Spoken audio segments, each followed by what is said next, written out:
aka the Name Butcher, aka Hey You, shut your face. I don't know.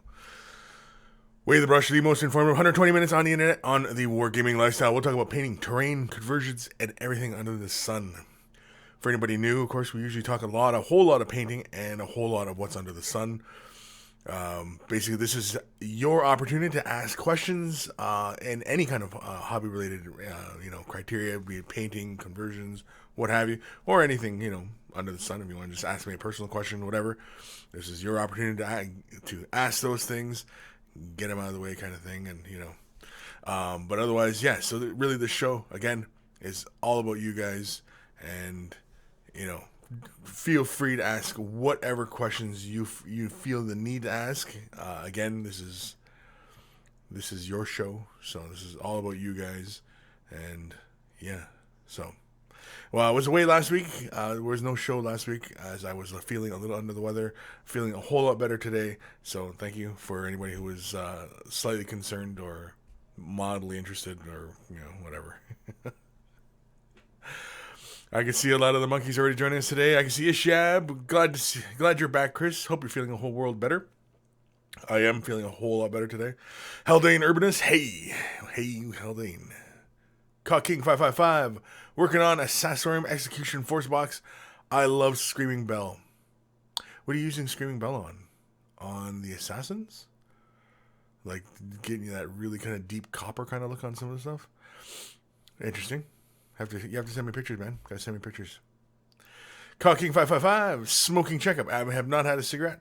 I've never been around a cigarette. Never been around any tobacco products whatsoever.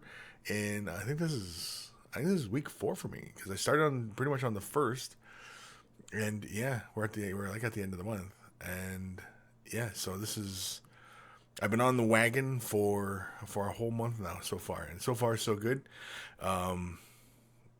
Still kind of getting out of it, still trying to get into the swing of things, trying to find new things to occupy the time that normally, because I mean, like for me, okay, my work day would be I'd come in, I'd have a cigarette, and then I'd start some work, go have a cigarette, and then I'd wait for paint to dry, go have a cigarette, upload my footage, go have a cigarette, render my footage, go have a cigarette. You know what I mean? So there's all these times that I'm used to having a cigarette, and so now it's getting used to trying to occupy that time with other kind of stuff, and so. Yeah, but otherwise, no, everything's good. I haven't been freaking out. I haven't really had any real urge to kill anybody. The thought has entered my mind, but it never became an urge. It's like a little voice just kill them all, and oh yeah, I could kill them all, but not really giving it any serious thought. It's not like I've got it. I could kill them all. I think no, there was nothing like that yet. So everything's been good. Do spare. Newcomer here. How is everyone doing? I think everyone's doing good. And welcome to the show. I'll say do spare again. Name Butcher. I'm gonna get your name wrong regardless. But anyway, Fenrisy and Grey Knight. Good morning, everyone. Whiskey McWhiskey. Good morning. I get a kick out of that name, McWhiskey. It sounds like something that should be on McDonald's menu. McWhiskey. Like you got the McGriddle, and you got McNuggets, and give me a McWhiskey. Arturo Patet. Holy man, there's a name I haven't read in a bit. It's been an eternity. Hi everyone. Hello. Vasilis Mavrogeorgis. I'm just gonna say Vasilis. Hello. Dorn Jr. Good morning, every monkey. Lord Krabby. Sup guys. Sup Lord. Blake D, morning everybody. Spite you. Howdy monkeys, howdy Kris. I have to go to the store for a minute, but when I get back, I got a special question for you, Kris. All right, well, I'll be waiting. I'll be right here. You know my name. You know my number. You know where I'll be at. You can find me. I'll be right here. Dr. Zantos, sup people, and other beings. Other beings. How very politically correct. Other beings. Because we don't know what we're addressing. Because as these transmissions go beaming out into space, we could be talking, with other aliens. And maybe there's other aliens out there who need painting tips. Maybe they need painting tips. Maybe they don't even have painting on their world, and they want to know what painting miniatures is all about. Could you imagine? Imagine that. Just stop and think for a moment. That maybe there's a world out there where they don't know what miniature painting is all about, and they'd have to come to Earth and what is this hobby all about? And no, that wouldn't happen. Ghost of Starman Deluxe, good evening, morning, and night monkeys. Brendan Calvo, holy moly. Yes, it's holy moly. Is it time? It is time. It is time, right? We're at that time. We're at that time. Columbus Jugular, hello everyone. I finally broke down and bought an airbrush to play with. Excellent. I think you'll find yourself enjoying it. And, don't be afraid to ask questions about this or that. Really, right off the top of my head, make sure that your paints are nice and thin like ink. Okay, think of that kind of thin. Okay, thin like ink. And when you're priming and you're pushing, primer and stuff like that through, I'd keep the PSI up around, the 25 to 30 PSI, somewhere around there. And when you're working in real close to trying to lay color down, whatever, turn your PSI down. So when you're going real close to the model, turn your PSI down. When you want to lay large coats of paint down and at a fairly good distance, at about a foot, I think, you turn your PSI up. But otherwise, most important part is keeping that paint nice and thin. Like I said, it's like ink quality. You'll find that'd be the best. Where are we? Despair. Starting a Black Legion army using a Chosen from the Dark Vengeance box set as my Chosen, as my Chaos Lord. Chaos Lord. Very cool. That's awesome.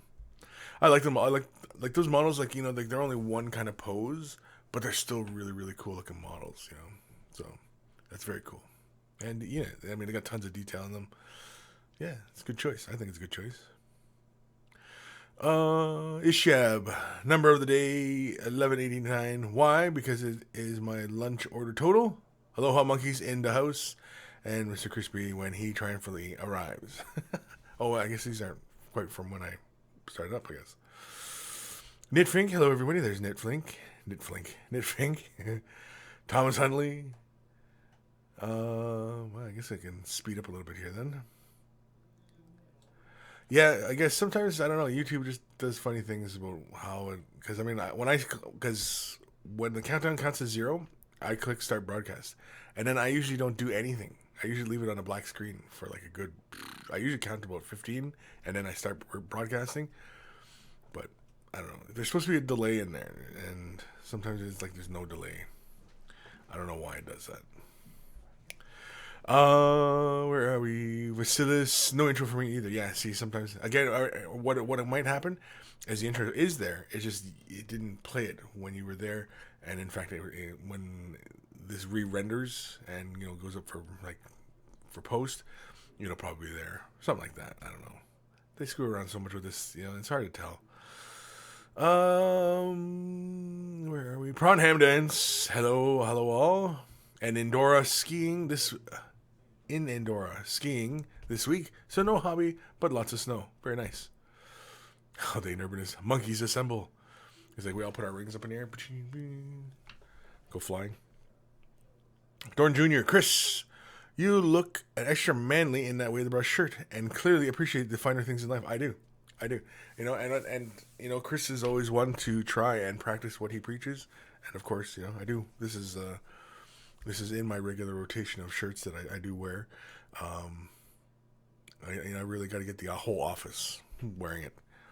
Kind of like a uniform. I should just have it all, just make it a uniform.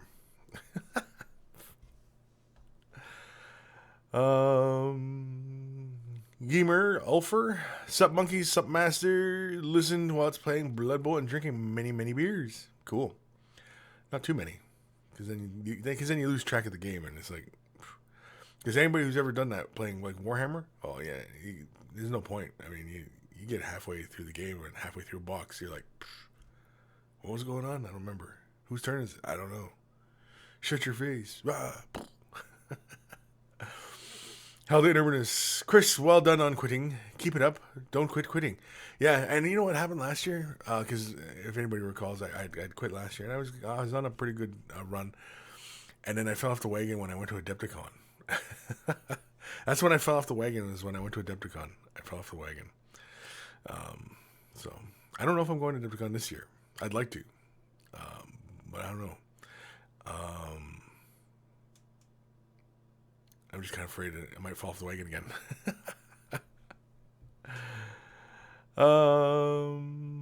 Tolo, there he is. Hello, chatting here while Kris is on the 4K big screen. Watching me on 4K? My God, that's craziness. Because, I mean, you know, you don't want to see like all this in 4K. I mean, you're better off at like 480 resolution. That way it's not too frightening. You know, it's 4K, man.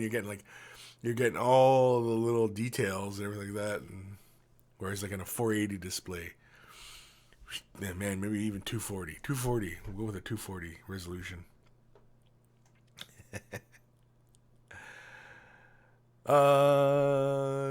Tolo, good to hear his gonorrhea cleared up enough to have a show today. Ha ha ha ha ha. It never really clears up. Arturo Portet sent you an email explaining my absence, Kris. I think it's justified. Sure. Hey, you don't have to. Man, people don't have to explain nothing to me, man. I understand. I mean, you know, sometimes we take a break from the hobby. Sometimes things come up. And, oh, you know what? I think I seen a bit of your email. And, yeah, I mean, of course, it makes total sense. I mean, you know, yeah. We'll see his email there in a bit.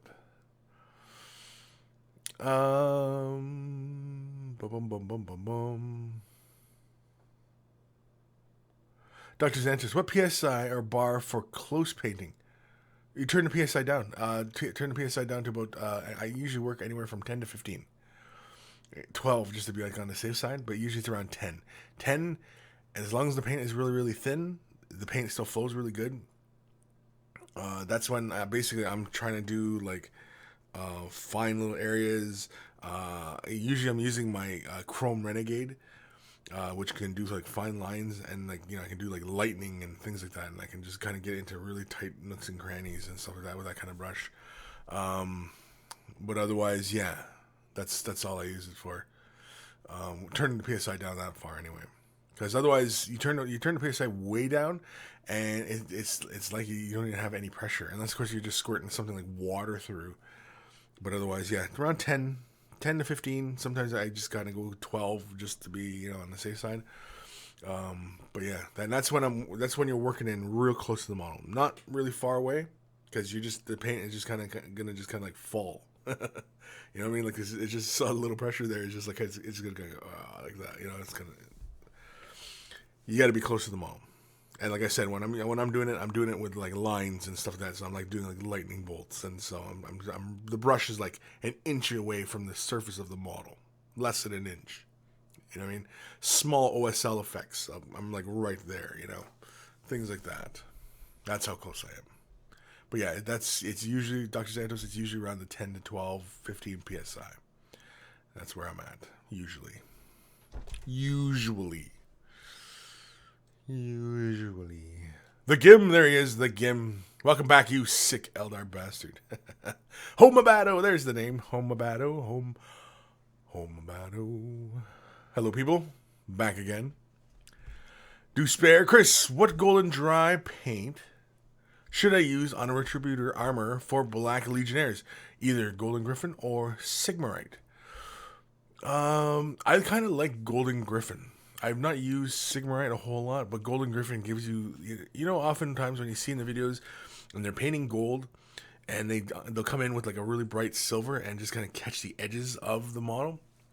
I find Golden Griffin gives you that almost silvery kind of look when you're dry brushing it onto the model. So I would go with Golden Griffin. But it's really up to you as to, you know, what kind of level and what kind of depth of color you're looking for in the model. So, Thomas Huntley, Kris, good job on the pie eating. Josh and Steve were shockingly bad at it. Yeah. Prawn Hamdan said Dr. Xantos 10 to 15 psi depending on the airbrush and paint thinness, as long as you can go without paint blocking the brush. Yeah, exactly. That's exactly it. Blake D, what is your opinion on the new Mighty Zug mini face from Forge World? I like Mighty Zug. I like him. He's not quite as comically brutal looking as the other guy in the previous sculpts. He's obviously much more proportioned and much more realistic kind of looking. But I dig it. I like it. Because the other one, the old Mighty Zug, I mean, he had like these great big arms and he had like these, big comical, Mickey Mouse giant fists kind of thing going on. And he was really kind of comical, but he was just kind of in this static kind of pose. He was just kind of just, like looking all beefcake and everything. Versus the new one where he's got the ball and he's running with the ball and yeah. I like the new Mighty Zug. He's very awesome. The one I'm really excited for is Griff Oberwald. I'm waiting for Griff. I want to see what a new sculpt of Griff looks like, and especially if they do it in the new aesthetic of the human team, I think he's gonna look awesome. And of course, he'll most likely be holding the ball and like probably his hand out like that, and it'll probably look like all Eisman Trophy again kind of thing. He'll be just like dashing forward kind of thing. That's what I imagine anyway. Because Griff Oberwald, he's in Blood Bowl. He's the man.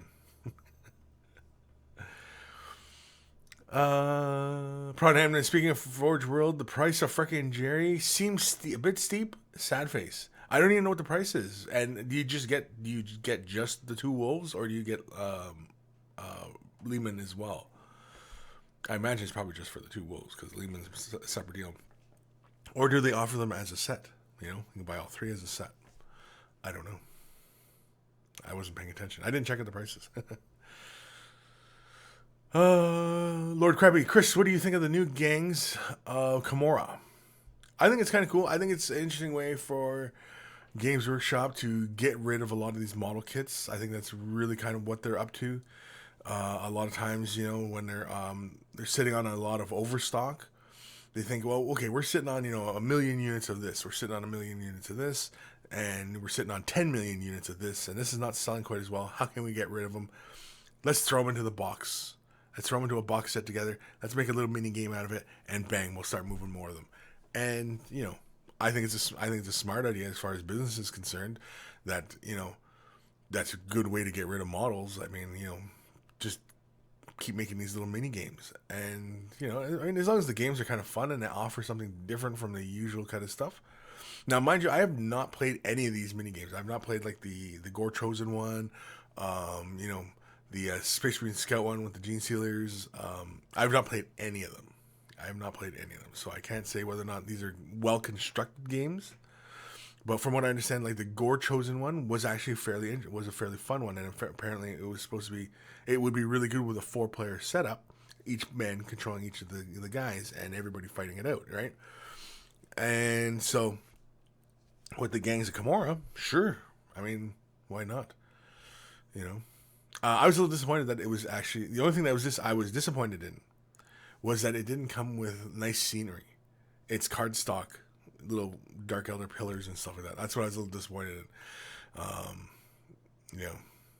And that's it. I was kind of hoping that they'd have something plastic, Dark Elder type scenery, or something like resin or something. I don't know. I was kind of hoping that they'd do something cool like that, but they didn't. Tolo. Oh my god, I want Zug, but not $35 worth of Zug. Yeah, but Zug is cool, man. Zug wins games. Where are we? Arturo Patet. I'm scared of buying my first airbrush. Wanted for ages, but I know deep in my heart that I will do something wrong and the airbrush will explode. No. Just like your paintbrushes, you got to take care of the airbrush. There's a lot of maintenance involved in airbrush care. Like more so than regular paintbrushes. And with airbrushes, I find like in my experience, like I've been airbrushing for a while now. I still consider myself somewhat of a noob, or maybe intermediate. Maybe I moved on to intermediate. I don't know, but anyway, I find that with the airbrush, for how speedy it is, like if you've got a ton of models to get through, you can't beat an airbrush. You can't beat an airbrush for how fast you're going to get your work done. But if you're looking to, you sitting down and you're painting like one model now, you're painting to like, a really good standard. Man, I find like, changing colors between things. I find it's like 1 minute, not even 1 minute. It's like 30 seconds of work and then it's 5 minutes of cleaning, 30 seconds of work, 5 minutes of cleaning. You know what I mean? And I find that's how it goes with airbrushing. So, I mean, it's not a terrible thing. I mean, but I mean, if you got a whack ton of guys to go through, if you got like entire units to go through, oh yeah, you can't beat an airbrush. Airbrush is gonna save your life, save you time. And really, that's the question when you're going to buy an airbrush, is you ask yourself, okay, well, what is my time worth versus doing everything by hand? If I was to sit there and do this all by hand and get it all painted months from now, as opposed to days and weeks from now with an airbrush, right? So, what is your time worth? Is your time worth more than an airbrush? Then, got to get the airbrush. Tavo, hello, Kris and Monkeys. I managed to miss the last 2 episodes, and in fact, last weekend's episode was canceled. Yes, it was canceled. But good to see y'all. Y'all. Good to see y'all. I just like that. Y'all. Alright, I'm going to skim past some of these comments here. Oof. I'm just going for anyone's that say at Kris. Do spare Kris, any recommended affordable brushes? I have a nice layering brush right now. I just need a good dry brush and maybe a base coating one.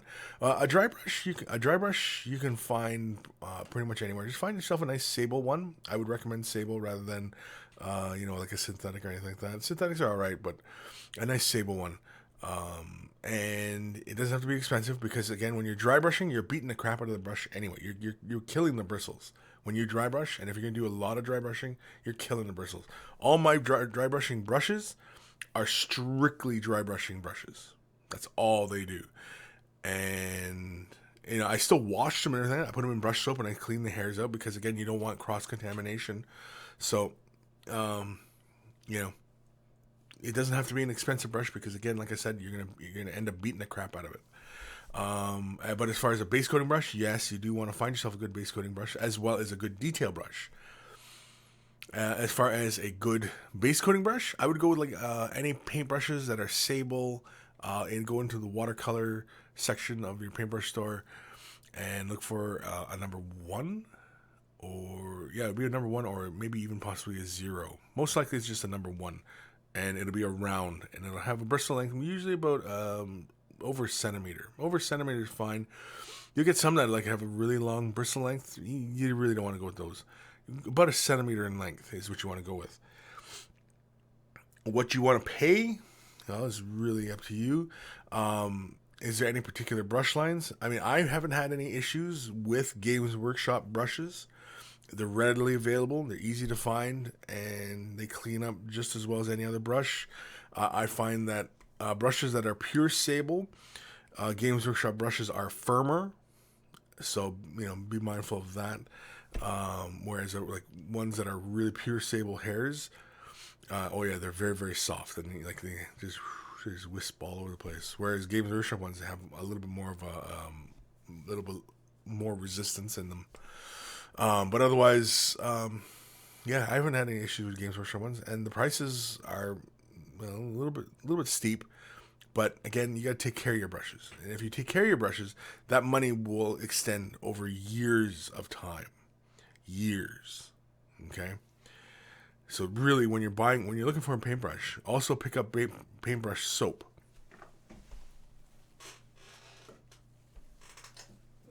Like this stuff right here. Masters Brush Cleaner. There are other brands out there. I just happen to prefer to use this one. I know in Europe there's also another big brand as well out there in Europe. I don't know where you are exactly. Despair. I keep saying Despair, but Despair. Anyway, so brush. This is really will make your brushes last longer, along with other brush care advice as well. For example, when you're drawing paint from the paint pot, don't draw it from inside the pot. Draw it from the little lip, because of course you'll shake that paint pot first, right, before opening it, and it has that little lip. Draw the paint from that little lip. Don't stick the brush into the pot. Reason why is because the paint will go up into the furl, that metal part that is like clamped onto the bristles. Paint will get in there. It'll get dry, and it'll cause the hairs to splay out all over the place. So you don't want that. Don't want it. Okay? You can fix that if you catch it early on. Again, this stuff will help, stop that. But otherwise, just good practice, good habits. When you, if you're working from a palette, which you should be working from a palette, when you're drawing your paint, and you say you add a little medium or you add a little water to thin the paint down a bit, you don't want to run the entire bristles through the paint so that the paint is sitting up into the furrow. You want to go at least 3/4 of the way up the bristles of paint, and you can see that the paint is only about 3/4 of the way up the brush, and then paint with that. Again, that will extend the life of your brushes, and also help maintain a nice sharp point. And so again, it's really up to you what you want to spend. I have no issues with Games Workshop brushes. I use Games Workshop brushes all the time. I do have Winsor Newtons as well. I've heard good things about Da Vinci. Raphael 8404, I believe, is the series. Winsor Newton Series 7 Miniature. Make sure you get the Miniature series. They have some really nice brushes. They're shorter bristle, but really fine detail work you can do with them. But again, if you're not at that point, you don't worry about it. I mean, if you're relatively new to this hobby, go with the Games Workshop brushes. Especially if you're playing a lot of Games Workshop games, use the Games Workshop brushes. There's nothing wrong with that. Oh, where are we? Keep going down these comments here. Spike you. Kris, I have a question you've never answered before. Okay, what is it? Did you already ask it? Or are you going to ask it? Now I'm intrigued. Johnny Wraith, morning duders, morning. Ramv, hiya monkeys. Hi Ramv. Spike you. There we go. Kris, I'm going to be on the East Coast. Yeah, I'm going to assume the East Coast for a few weeks, and I want to take some of my paints with me. Have you ever flown with paints? How might I go about bringing mine? I don't want them confiscated or explodey. Well, I've not done a lot of air travel with my paints, so I can't really say from experience. Maybe a couple of the monkeys have. I would definitely, if you're that concerned, I definitely have them on your carry-on. Especially if you can, afford the space. Because I know, I've heard of exploding paints, but that was only when they had the screw top lids. I remember people were talking about the screw top lids back in the day when they were on airplanes, and the things would pop and would explode. But with the flip tops and dropper style bottles, it should be fine. But yeah, I've never flown with my paints, so I can't say with any certainty that what is the best practice. Anybody out there spite you that can help spite you out here, it would be greatly appreciated. The only thing I can think of is if you're that concerned, have it on your carry-on. If you can afford the space, if you have enough room in your carry-on. Confiscated? I don't think you'll get them confiscated. Especially if if they're in a little separate carrying case. Not just kind of loose and just kind of rattling around, but if you had them secured somehow, I think it'd be a good thing. But yeah, if anybody else can help spite you out here, would be much appreciated, because I've not flown with paints, so I honestly don't really know what would be the best practice. The GIM bright paintbrush soap. I have not been taking care of my brushes. LOL. I know you don't take care of your brushes, Jim. Okay, here we go. Just Johnny Wraith, spite you. I have traveled with paints. Just make sure that you put them in a Ziploc bag or something like that. There is a chance of them opening up. Okay, so you're saying put them in your luggage and put them in a Ziploc bag and and you should be fine just in case they do explode. Because it's the change of pressure, right? That just makes them pop. But yeah, so there we go. So hopefully that is somewhat helpful. Despair. It is supposed to be deuce spear, like Shakespeare, but emphasis on deuce. Or is it deus? But I do like your pronunciation better. I think I'll go with it, despair. Or is it despair? Despair? Despair, I guess. Because if you're saying it's pronounced like spear, like Shakespeare, and it's not deuce, it's dis. Yeah, I don't know. You kids and your crazy names.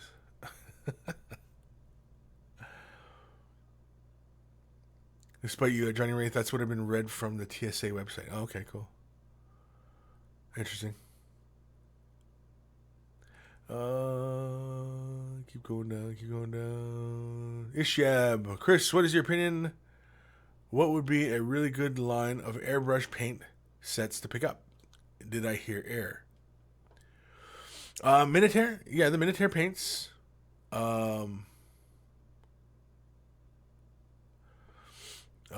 Minotaur paints are a good one. They're from Badger.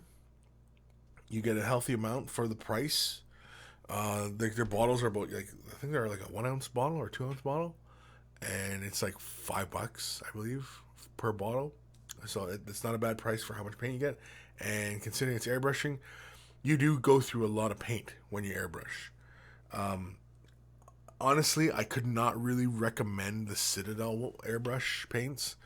They're a perfect match for their regular lines of paint, because essentially it's the same paints just with more pigment, right? Or more thinner. But I mean, for how little paint you get and for the price you pay, I have a tough time recommending anybody to get into Citadel Air. Another good line that I've kind of gotten into is Scale 75 and Vallejo Air line as well. Vallejo's paint, excellent. Scale 75, I've really enjoyed their consistency with their colors. And the metallics. The metallics are my favorite. Getting good metallics is just really, really hard these days, you know. Games Workshop ones are alright, but they're really thick based, and you gotta thin them down, and then you gotta apply them, quite a few layers just to get a really good, decent, coverage, and get a nice lustrous shine to it. With Scale 75, I put two layers down, and I'm happy with it. And their paint bottles are dropper style bottles, and they're ready to go in airbrush or paint. I mean, they're either or, so, because they're just thin paints essentially. Airbrush paints are just thin paints. That's all it is. There's nothing magical about airbrush paints versus regular paints. They're just thinner. That's it. So Ishab, I would recommend Scale 75 or Minotaur, either one. Minotaur, you're getting a good price. The color line's pretty comparable to GW's colors, like as far as color matching goes. Whereas Scale 75, they have many varying degrees of similar colors, which is pretty cool. And yeah, they offer quite a few different color sets and stuff like that. So it's kind of old school, but I like it. I like the Scale 75 line. Hawking 555 at Kris. How would you make a latex using Citadel paints? What? How would you make latex using Citadel paints? How would I make a latex? Well, latex is its own compound, and it would have to be mixed into the color. I don't know how well latex, because latex, kind of like silicone, doesn't really mix well with other stuff. Latex is used often, like for us, the only time we're going to be using latex in our paints is if we're using it for masking, because that's what liquid mask. That's what liquid mask is. It's latex. I'm not sure I'm quite following what you mean, Cocking. Like, are you talking about like a latex effect, like a bodysuit that's made of latex, which is kind of kinky, but I don't know. I'm not sure if that's what you mean. You might have to kind of explain that one a bit for me. Ishyab, you can't have more than 4 ounce typically, right? But I would take them with me. Not sure what we're talking about there. Despite you, Kris. Monkeys seem to have a handle. Yeah, well, I knew they would, because I mean, like I said, like I'm afraid that's one of those small areas that I have very little experience on, which is traveling with my paints. If I was to travel with my paints, like for example, if I was to do like a seminar or something like that, I'd probably travel by road, because I mean, I'd have like a big paint set thing, you know, a wheel cart, kind of like having like one of those roadies pushing your like your speakers and stuff. One of those is kind of working along. I'm getting dry here. Dry. Got some orange juice. I got coffee too, but I got my orange juice as well.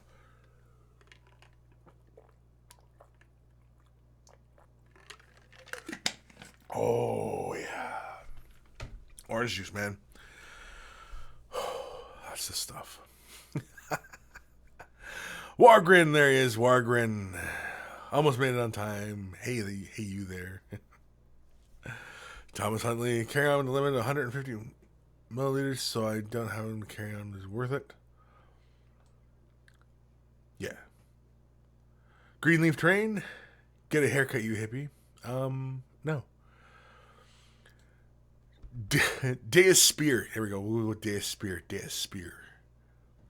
How have you been pronouncing my name, Kris? It's fine. The name butcher has blessed me with a good pronunciation. Oh, man. Lord Krabby, Kris, are you pretty excited for the upcoming Storm? New Eldari models? Eldari? Yeah. Eldari. Games Workshop, in their wisdom, they're gonna rebrand Eldar as Eldari, so they can copyright it properly, because Eldar comes from Tolkien, right? So I mean, they probably can't copyright it. Whereas Eldari, well, that's completely new, and they can copyright it. I like the new models. I like the buddy with the sword. I like the avatar and the emissary. I like that. I like that model too. I like them all. They feel very dark Eldar to me, with a bit of Harlequin, but yeah, I kind of wish they had a little bit more of a Craftwell feel to them, especially if you were to really kind of give them that Craftwell vibe. But I haven't read the story, so I have no idea like really what the story is, because maybe they are just mostly dark Eldar. I don't know. So, who's to say? Who can say really?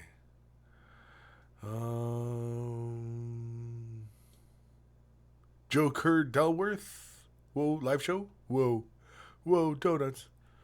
Yeah. Ishab. Thanks, Kris. Great tips on the airbrush paint. Surprised for the Citadel. Great with the scale 75. Delay of Minotaur. Bad try. Yeah, for the Citadel, I just, it's the price. It's the price for how much you're getting. You're getting like the small little paint pots for, I think they're more than the regular paints. So, and you go through a lot of airbrush paint. When you start getting into airbrushing, you're fine. You're gonna go through a lot of paint. Paul0132. Hey Kris, do you prime your models with an airbrush or rattle can? I'm struggling with my airbrush right now, as all primers I've tried wipe off even after letting the model sit for hours. Interesting. Well, I used to prime all the time with air can, and what I used to use all the time was back in the day, I used to use Tester's Flat Black for my black priming jobs. And I used to stick on the models, just great plastic, pewter, whatever.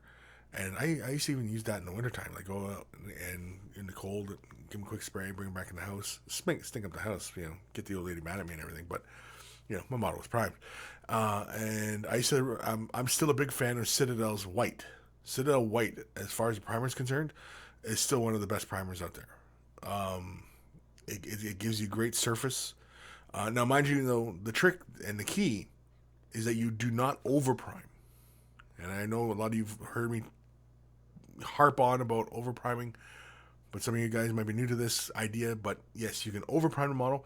And when you've overprimed the model is when the model becomes very, very bumpy feeling. And when you touch the model with, say, a thin color, almost like an ink, and it bleeds like ink in paper or really porous paper, and you just see it goes, it just spiders all over the place, that's when you know you've laid too much primer onto the model. And especially when a model you're using colored primers, colored primers, the tendency is to spray the model so that you're covering every nook and cranny of the model in color. And I mean, that's fine for like larger vehicles and things like that, where you kind of, but like rank and file stuff, you can end up really kind of obscuring details in that fashion. When you're using something like Citadel White as a spray can, I used to just go two blasts, about a foot and some away, two blasts. I'd like, so the face of the model facing me, and I just go psh, psh, two there, turn it sideways, psh, two like that. And even if I could still see a bit of the plastic or the metal kind of creeping through, or even in like recesses and stuff like that, even if I could still see that, that was fine. That's fine, because again, like I said, primer is only there to provide a surface for the paint to grab onto. And so as long as there's a surface there, and even if there's like you can still see some of the plastic or the material, but like it's kind of like faded, that's fine. That means that primer is sitting there. It's just not very heavy. That's fine. Again, like I said, because it's only a surface, and you're gonna go in and you're gonna rebase coat it. And so I used to really like Citadel's white. That would work great. I've never used their black. I've used their color primers in the past. I've used a lot of Army Painters color primers. Black being my least favorite of theirs. The color stuff works really, really great, but the black, for whatever reason, used to just chip off the models. But again, I was handling the models a lot, so I mean, if you're gonna be handling the model, like if you prime the model and then you're gonna go play games with them and the paint's chipping off, that's kind of your fault, because that's not what it's for. It's not like it's not like rhino skin that's gonna provide a shell over the model. I mean, it's just there to provide a surface for the paint to grab a hold of. That's all that the primer is for. That's all what primer is for. And so nowadays, I use airbrush to prime my models, and like 90% of the time, I spray Vallejo gray. Vallejo, it's a light gray color I use. But yeah, I mean, like I use the. I got them all the Vallejos. I use this like 90% of the time. White, like 5% of the time. Maybe no, 6% of the time. No, actually no. The white is probably about 4% of the time. And the black is 6% of the time. I don't use the black very often. And the black, it does chunk up in the brush quite a bit. You got to spray at like a little bit over 30 psi just to make sure you don't clog your brush. But yeah, that's pretty much how I prime my models these days. Is just by Vallejo, by airbrush. And like I said, when I'm doing it by airbrush, it's 30 psi at about a foot away, and it's just constant model and brush movement. Well, no, maybe not the brush, but model movement. Not too heavy.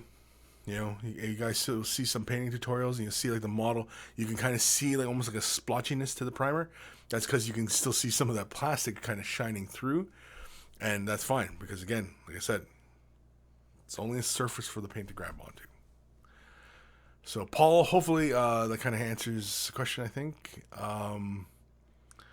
Yeah, if the model, if the primer, you're finding the primer is kind of sloughing off the model surface, your model might need to be washed. And if you've been, if you assemble the model, say for example the model was a conversion, and so you're holding on to bits and parts, you're cutting this and that, and you're shaping this, you're sculpting that, you're handling the model a lot. My recommendation would be to give the model a quick little bath of soap and water, or even like a Q-tip and rubbing alcohol, and just wash the model surface, okay? And then prime it. That way you get rid of all the oils from your fingers on the model surface.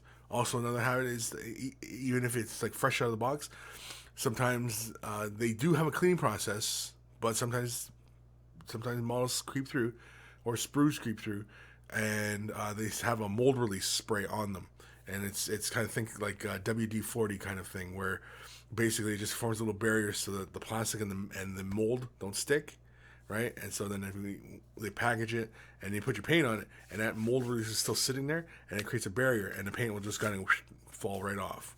So yeah, you gotta wash the models. Wash your models. There's a lot of painters out there who always wash their models, and there's some painters there who never wash their models. So Don't feel bad if you're not in the habit of washing your models, and don't feel bad if you feel it necessary that you give every piece a bath. Forge World stuff like that, I always wash my models. The box sets, no, I don't. Hardly ever wash them. But the Forge World stuff, any resin kits out there and stuff like that, oh yeah, I always wash them. Always wash with resin. Bum, bum, bum, bum, bum, bum. Cocky 555. Latex, Abaddon Black, Kislev Flesh, Rune Fang, Steel, and Lemaine Medium to get it to flow for a Callous Assassin. Okay, so you're talking you want like a latex effect. Okay, so Abaddon Black for like the latex, right? And obviously Kislev Flesh. Well, there's no flesh on a Callous Assassin. Unless you're talking about mixing it into the Abaddon Black for your highlights. Runefang Steel for your metal bits, and Lemaine Medium to get it to flow. Yeah, I would all recommend all those things. For highlighting the Abaddon Black, I definitely would recommend something like a Temple Guard Blue. Temple Guard Blue? Yeah, Temple Guard Blue. I can't grab it right now. I recommend something like Temple Guard Blue or even Incubi Darkness. Incubi Darkness is also another great way to start off black highlights. And even just building up to just Incubi Darkness as your brightest highlight, I think would be very cool. And really, it's all about how you lay the highlights on. And with that kind of model where you want to have the effect of that shininess, keep your highlights very, very minimal and very, very thin. So if you had, say, like the highlight running up the arm, it'd be like a thin little stab of highlight, like running along the length, and then kind of just running along to the corners like that, right? And be very, very, very small. Think in those terms. Don't do like, like a lot of zenithal highlights where you got like this big broad highlight coming down, and it just highlights the entire surface, because it's latex and you're representing that light is very, very fine, and it's a very, very glossy like finish. Yeah, you're doing very small highlights. And I wouldn't go with grays either. I'd go with like in the blue kind of turquoise category. I'd go with like Incubi Darkness and Temple Guard Blue and things like that. Keep it interesting. And of course, then you can always bring it to a white dot highlight right in just like the corners, and yeah, it look really, really cool. But at any rate, send me a picture of what you're working on, Cocking, because I like getting pictures. Boom, boom, boom, boom, boom. Where am I? I'm just quickly. Okay, what? Prawn ham dance. OJ is to Kris what milk is to Fireman. Oh, Owen Shoes, not OJ. I was thinking OJ, like OJ Simpson. I don't know why. Don't ask. Don't ask. Don't ask. I don't know why.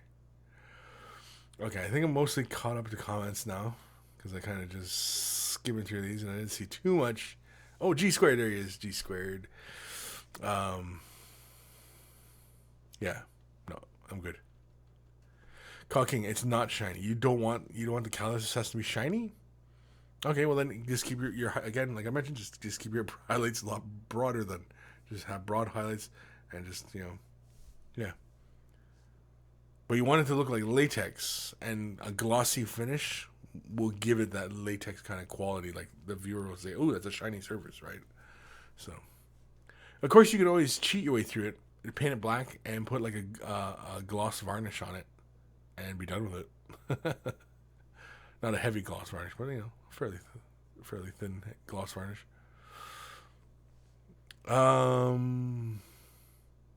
George hints. Do you think you might do your own Twitch channel? Do I think I do? I do have a Twitch channel. It's K Bello on Twitch. Yeah, that's my channel, K Bello. I believe it's K Bello. I've had I've done like one little show where I just sit down, just painting, just goofing off. I never had a chance this week to do one. I was gonna do one last night, but just something else came up, and so I didn't. Maybe tonight. Who knows? But they're random. The Twitch stuff. I mean, like the only consistent thing I have going on right now is Way the Brush. That's it. That's about all I can promise as far as, consistency. That's about it. That's all I can't say. Every Friday I'll have a painting video. Every Thursday we'll have, sitting down and doing this or that. And every Wednesday we'll do that. That's out the window. Every Saturday afternoon, Way the Brush. That's about it. That's about all I can afford. But yeah, I do have a Twitch channel though. It's K Bello on Twitch. You'll find it. You'll see. You'll still have my infamous black kind of portrait kind of picture. Although, this is ages ago, and I'm still considering getting rid of this. I almost got rid of it last night before. I was gonna go for a shave, and I was gonna take the whole thing right off. Maybe it's a whole non-smoking thing. Maybe it's just kind of.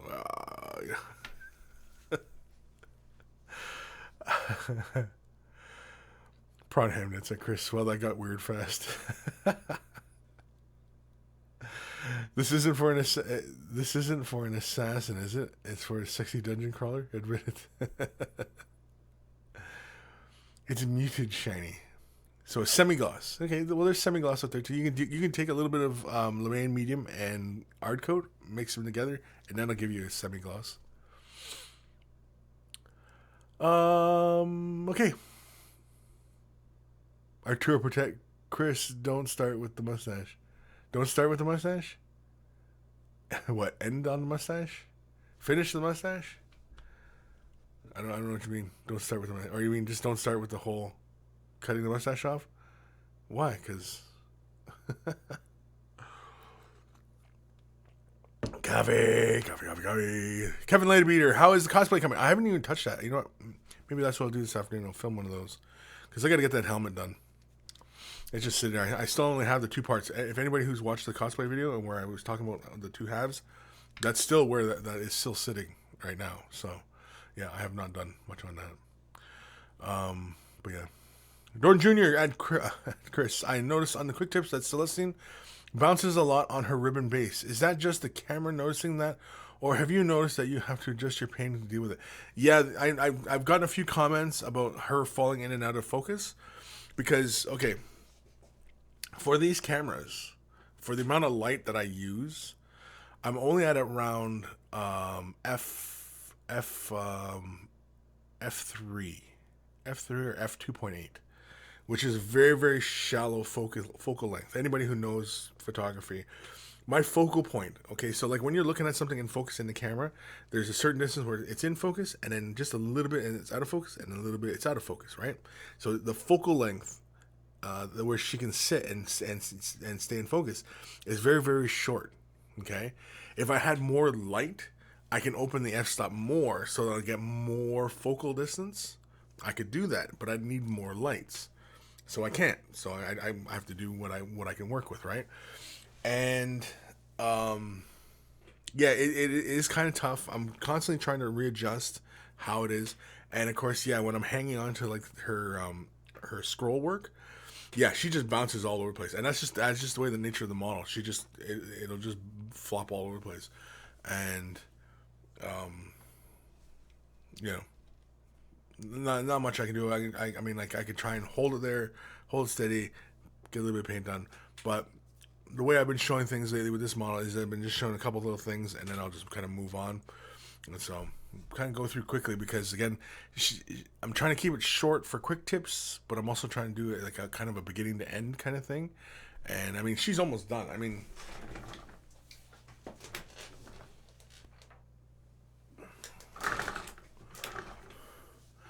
here she is. I mean, it's just streamers and odds and ends and stuff like that left to do on her.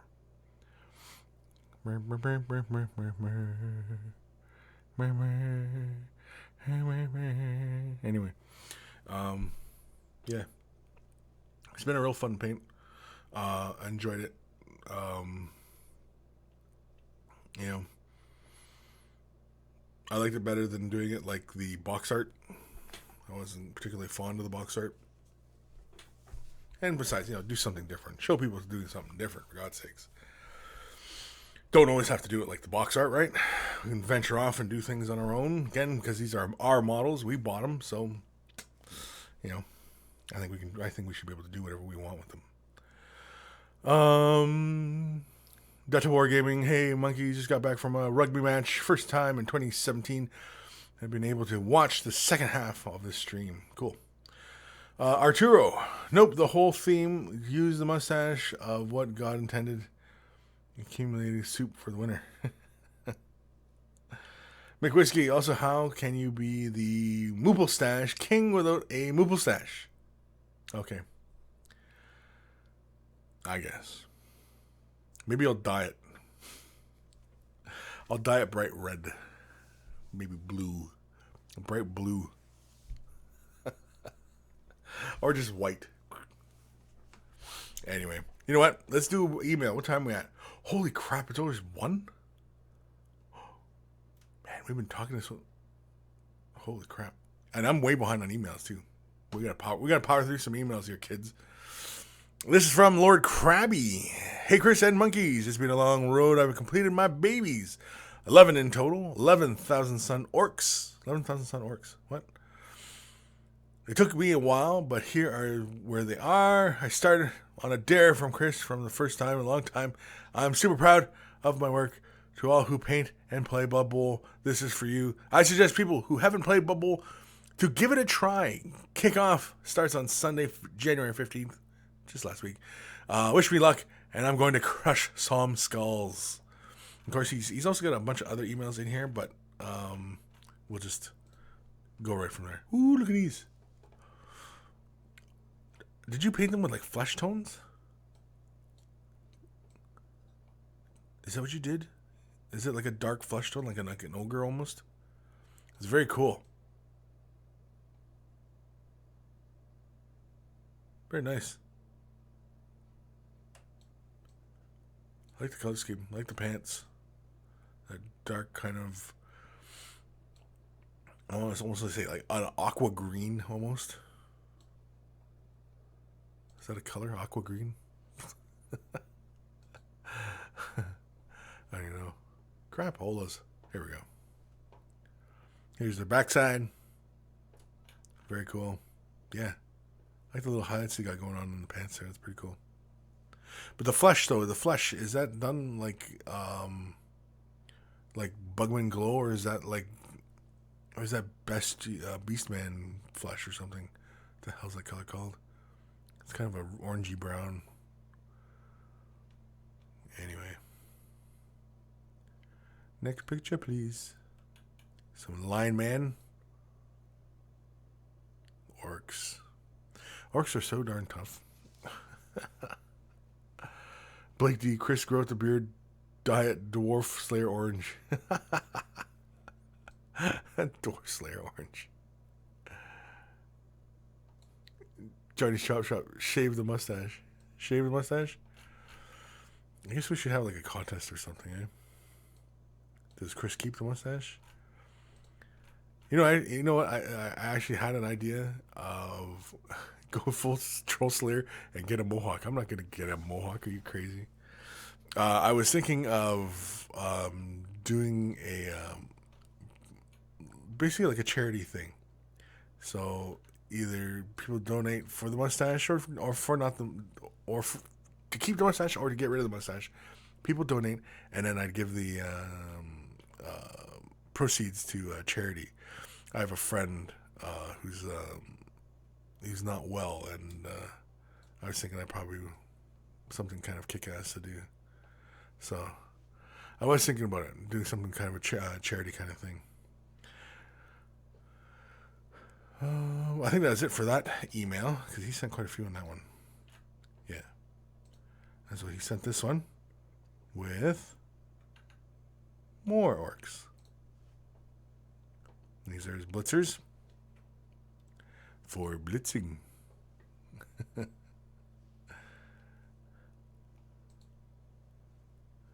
Black orcs. Yeah, what did you do that skin?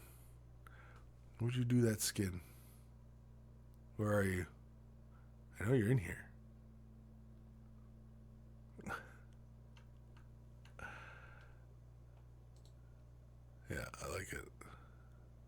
I like the whole color scheme. It's really, really cool. Oh, who are the humans? Can't tell who the humans are. Humans almost look like Giants. The New York Giants. Okay. Come on. Is that it? No. There's another email here. Okay. No, there's nothing in that email. Oh, no, I don't want to add that to my drive. Rah. And so this is just I guess, in progress. Oh, okay, here we go. Here's Lord Krabby. It's an orange based Jacaro orange, and then use Earth Shade, and then dry brush Troll Slayer orange, and then Fire Dragon highlights. Interesting. Very, very interesting.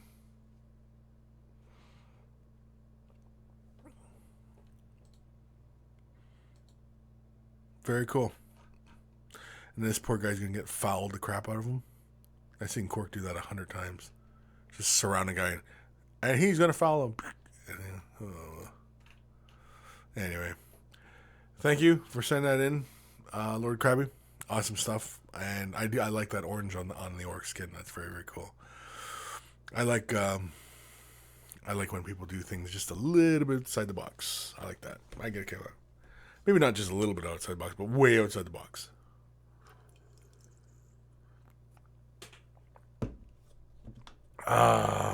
Where are we?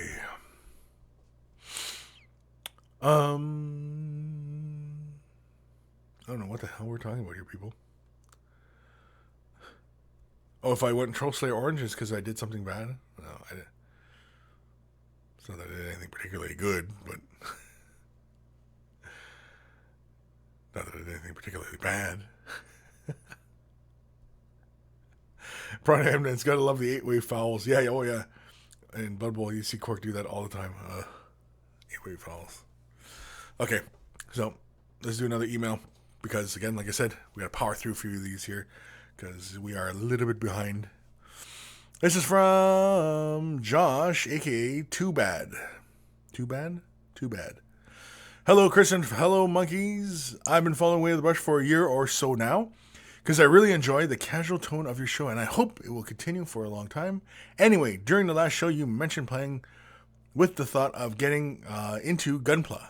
Gunpla being Gundam models, for anybody who's not familiar with the Gunpla term.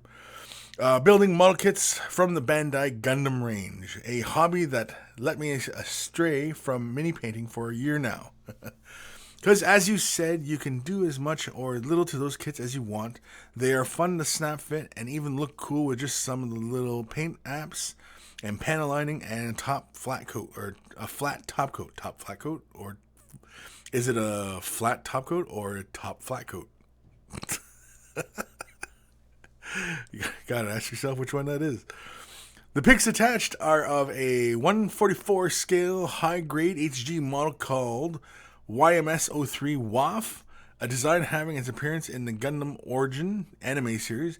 It was built and painted for the paintbrush competition in a small FB group, Facebook group.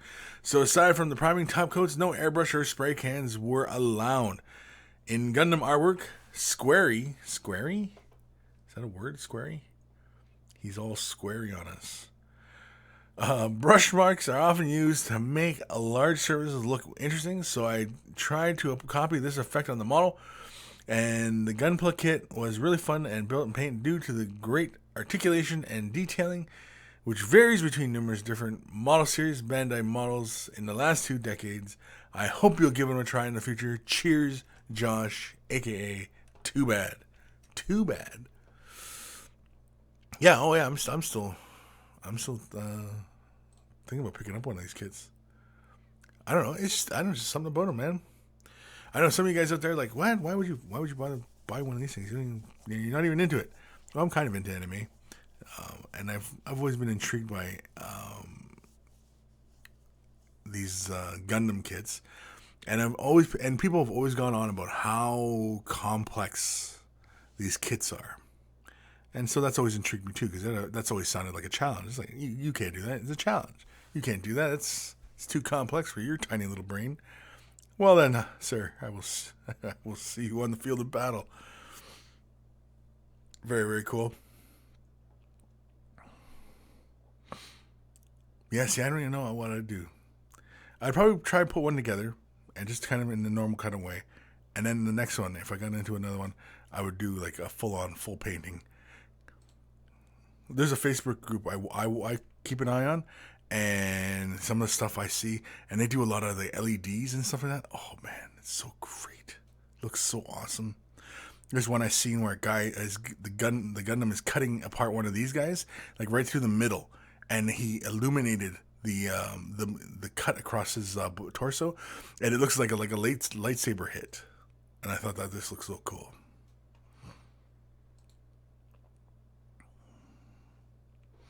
Yeah, like little damage you got going on there. Little chips and stuff like that. Very cool. I like it. And yeah. I'm every day more and more drifting towards picking up a couple kits. It's a couple now. It's not just one kit now, it's a couple. I'm gonna pick up a couple kits. But yeah. Cocking 555, Way of the Brush, episode 145 for weeks. 4 weeks of smoking plastic. Oh yeah, we don't even have a name to the show yet, do we? Oh crap. Yeah, we need a name. What's our name gonna be? Yawning. Excuse me. Yawn.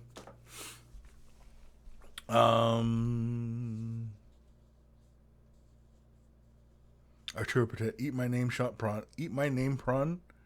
I'm starving until the show ends. Huh? I don't get it. I don't get it. Blake D. Yeah, I've had to recast a couple parts on a few minis in the past. Yeah. Sometimes you got to do it. Sometimes you got to recast the part.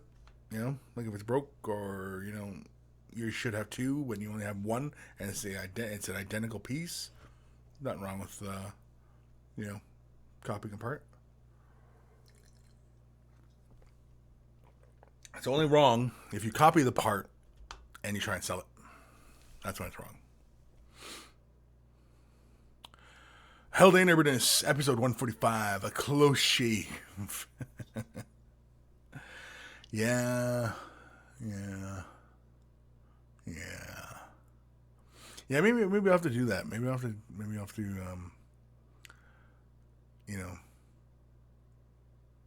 like for charity, shave it or not shave it. People vote with a dollar. And yeah, because like, I have a friend, I can't remember what it's called, but he was doing like a marathon run or something like that a while back. And I was gonna mention something to him at the time, and I thought, you know, crap, I forgot to get in touch with him. I haven't seen this is a friend of mine I haven't seen in, you know, ages. And so like, you know, but one of my good buddies like from back in the day, and so but he's sick now, and I'd like to do something. I'd like to do something anyway. Ghost Starman Deluxe, Way of the Brush 145. I am one with the brush, and the brush is with me. There it is. That's it. Good call, Starman Deluxe. Because I remember that from the last episode. We were going to save that one because it was so damn good. And I'm glad you remembered. I'm glad you remembered, man. Some of you guys are just too damn smart for your own good. You know that. I am one with the brush, and the brush. And why the hell did that copy into there? I don't know. There we go. I am one with the brush, and the brush is with me. Anybody know when that comes out for Blu-ray? Because I got to buy it when it comes out, because it was such a damn good movie. I thoroughly enjoyed it. Anybody who didn't see Rogue One, shame on you. Go watch it. It's a good movie. The Gim, episode 145, Die, Eldari, die. My hatred knows no bounds. Oh, come on, Jim. Relax. You sound like a crazy person. like who, you know, it's almost like, really, you know what, Jim?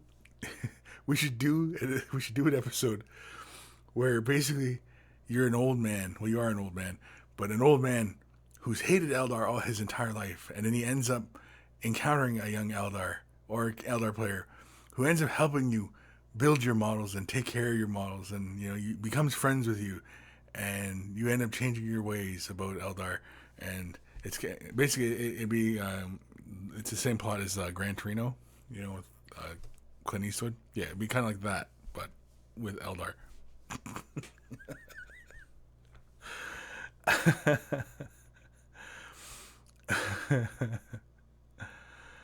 uh, how they never just Rogue 145, a brush story.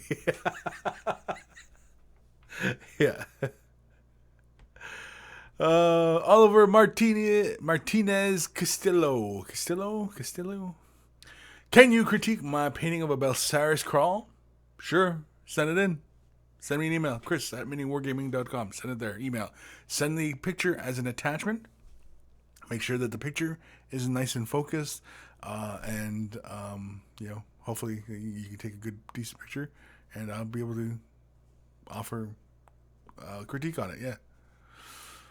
But yeah, send it to Kris@miniwargaming.com as an attachment. Send it as an attachment in the email.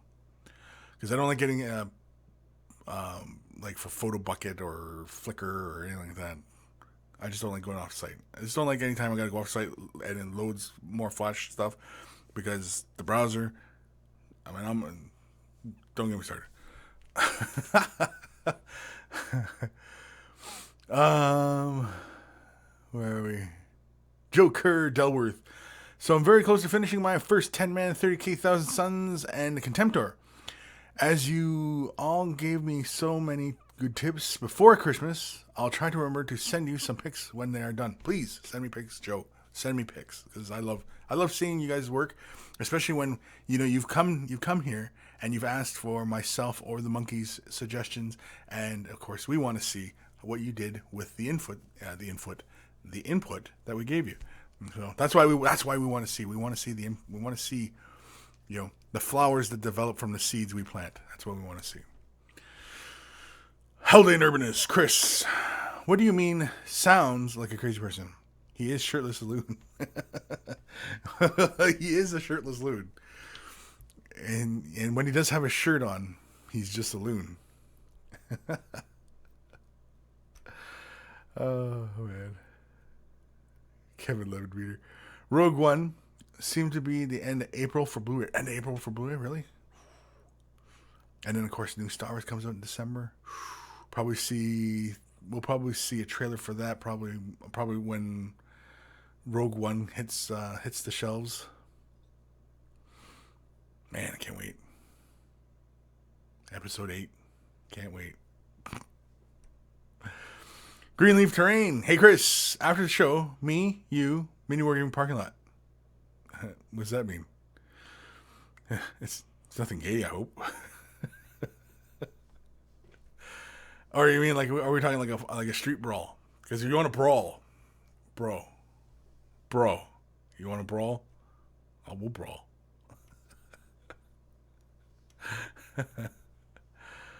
Well, we'll do an arm wrestle. We'll do arm wrestling. Cocking 555. He's a shirtless loon. Episode 146. Yeah, he's a shirtless loon.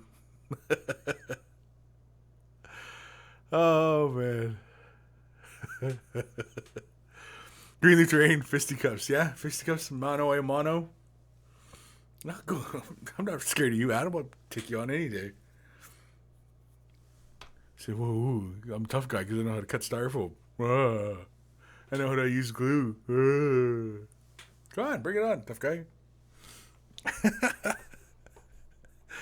Let's do an email. This is from Mad Cow Crazy. Friendship is magic, and magic is heresy. And this is from his collection? No, this is... What the hell am I looking at? There's a bunch of crazy crap on the things here.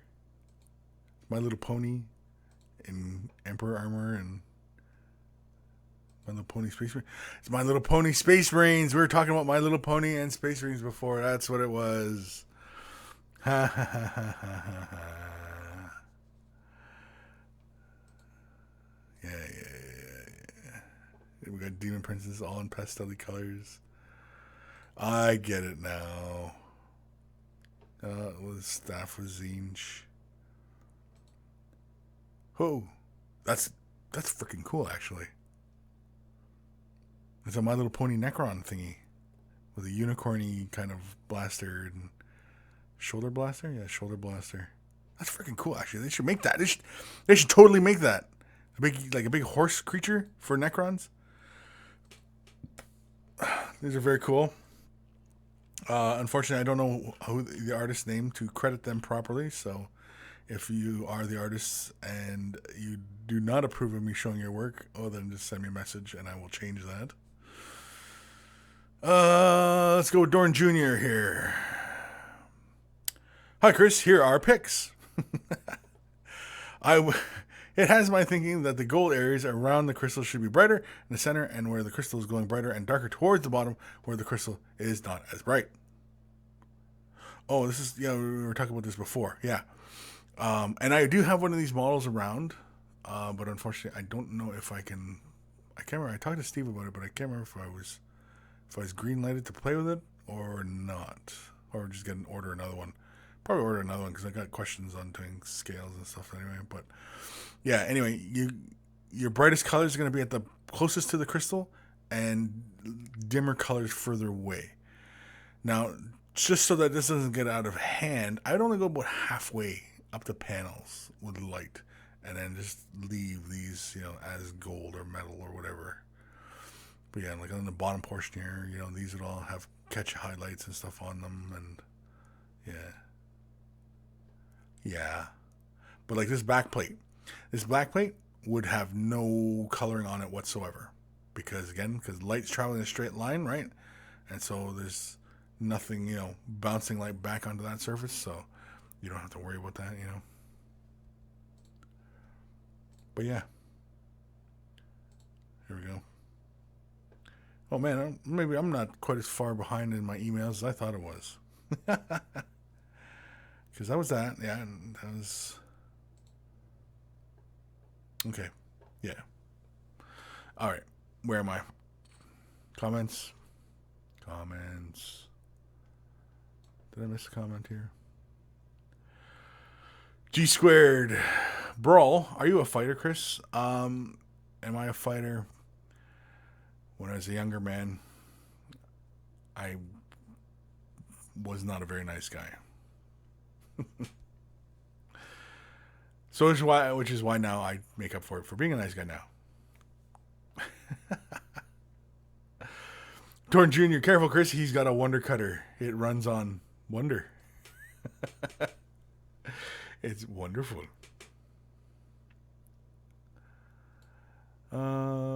Gemini's. Can't imagine getting wrecked by my little pony army. Would just set aflame my army. Yeah. It's like, how do you tell your buddy? Yeah, this guy showed up to the club today. He had a My Little Pony army and totally destroyed me. Totally embarrassing, man. Totally. Dr. Santos, at our club, I'm always saying that we should take off our shirts and go fight outside. And go fight outside to fight. So far, no one has taken me up on that. Oh, to play your game outside in the cold? Oof. I wouldn't either. You have to be crazy, man. Crazy. Dorn Jr., thanks, Kris. Bastillodon hasn't even shipped yet, so I got time. Okay, cool. Joker Dulworth, how much paint should I be looking at using per space marine with an airbrush? I feel like I'm going through a lot. Ooh, that's a tough one. Like how much paint to do a marine? God, that's a tough one.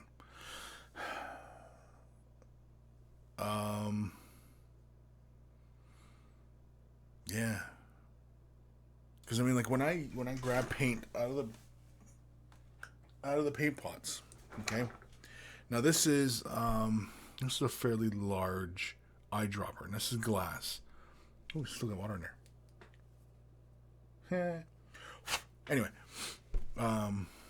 these are glass test tubes, and anybody who's going to get eyedroppers, definitely get glass ones.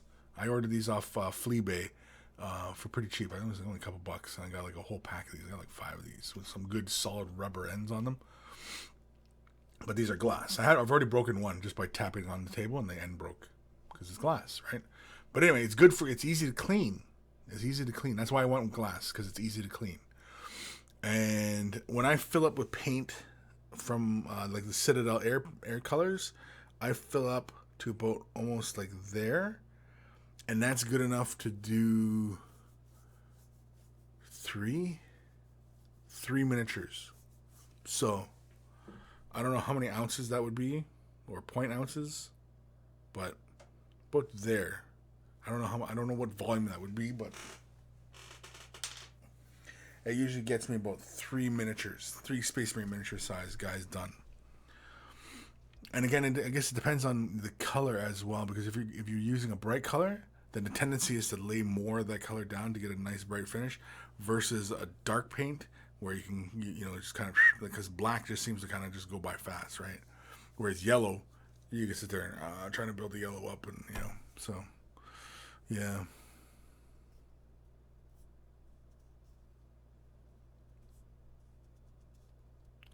Dr. Zantos, no, fist fighting. Others are just too scared of me to confront me. Oh. When I was a young man, I used to be full of piss and vinegar too. And nowadays, I'd rather just sit back and make remarks. I mean, plus two, when I was young, man, I used to get the snot beat at me a lot when I was young. Small, like grade 6, 7, getting a lot of fights. I remember one time, this one kid, he was same age as me, but he was just one of those early developers, and so he got big pretty fast. And I at the time wasn't fast developing, and he hit me so hard right in the nose and in the face. He punched me quite a few times. He hit me so hard that I was this swollen. Like, I know you guys probably, some of you guys might not be looking at your monitors right now, but look at your monitors right now. Like, my eyes, like, I could barely see. I look like one of them damn chows. Like, that's how bad it was. I was just, oh man, it made my poor mother weep. And yeah, but I still fought. Because it's more important to stand up to bullies and people who confront you. It's better to stand up than, oh no. You stand up to them, because most of the time they're cowards anyway. So, anyway, life lessons. Where are we? The Gim. Fighting at our age, you don't recover as fast. No fun. Yeah, that too. Oh yeah. Oh man. Yeah. I mean, I stubbed my toe and it hurts for a week. I can't even imagine getting punched in the face these days. I can't even imagine it. It's just the thought of just taking a right one and just swollen right up. Can't even imagine it.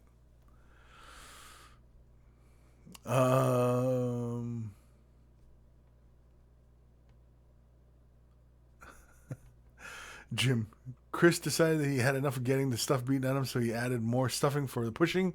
Now he absorbs the punches and the belly laughs at his invincibility to human fisting. To human fisting. To human fisting. Not animal fisting, but human fisting, yeah. No, and you know what too? I'll say, like, the painting and the wargaming and stuff like that. It kept me out of trouble too. The hobby kept me out of trouble, and that's really what it is. Because young boys, you're gonna get into fights and stuff like that all the time, but because they got nothing to do, right? Whereas if they got something to do and they got a hobby, then they're less likely to get themselves into trouble and get into fist fights and things like that. I mean, I still got into fist fights right up until I was 20, but I mean, it just helped. I didn't say it stopped it completely, but Data Wargaming, Kris, please answer. Reposted comment. I need to paint my Magnus. How do I do it? I have no airbrush, and I kind of glued his armor. Wasn't thinking. Yeah, well, I mean, like, gluing the armor is not too bad. I mean, if you're gonna do it by paintbrush, because you're not going to do it by airbrush, right? Because you said you don't have an airbrush. You don't have an airbrush. Yeah, have no airbrush, and kind of glued his armor. Okay, well if you've already completely glued the model together, that's fine. Now, if you're looking to do some really cool color blends and like say on the wings or in his flesh and stuff like that, then I definitely would recommend picking up some retardant, and so that you can do it, because the wings would allow you a nice big surface area to play with some blues and greens and stuff like that and blend the colors, and use a slightly larger brush. If you're using like Citadel brushes, use like the 1/4 size, I believe, half quarter, yeah, or maybe it's an eighth, 30, yeah, an eighth. Anyway, just use those and just blend the colors. Really, that's about what I can recommend it, because I mean, like, even though you've glued the armor in place, that's fine, because when you're painting by brush, you can get in behind nooks and crannies and stuff like that. It's airbrushing, because airbrushers leave the armor off because they can airbrush that gold on the armor and then airbrush the flesh separately without having to actually mask the areas off and be careful, right? That's why there's such a concern for it. But if you're painting by brush, no biggie to take your brush and stop at the armor, paint the armor, and paint the flesh different tones, and what I mean, like there's no biggie. There's nothing to it. But if you want to do like those flesh tones with a nice color blend and stuff like that, I definitely would recommend wet blending to do that, because you got lots of large surface area to practice wet blending on. And I'll bet you if you start practicing wet blending on him, by the end of the model, you'll probably have a really solid understanding of wet blending at the end. You'll be that much more confident in wet blending without a retardant. But I definitely would recommend picking up a retardant. And be careful what kind of retardant you get. Don't use additive retardants, because those will make your paints dry for like months. Use mediums, retardant medium. Definitely would recommend Vallejo's retardant medium. That one works great, even with Citadel colors. It works great. Oh, geez, are we still talking fisting here, dudes? Come on. Jim, episode 147, The Imperial Fisting Master. The Imperial Fisting Heresy. Oh my gosh. Okay, where are we at? Holy crap, it's already 1:30.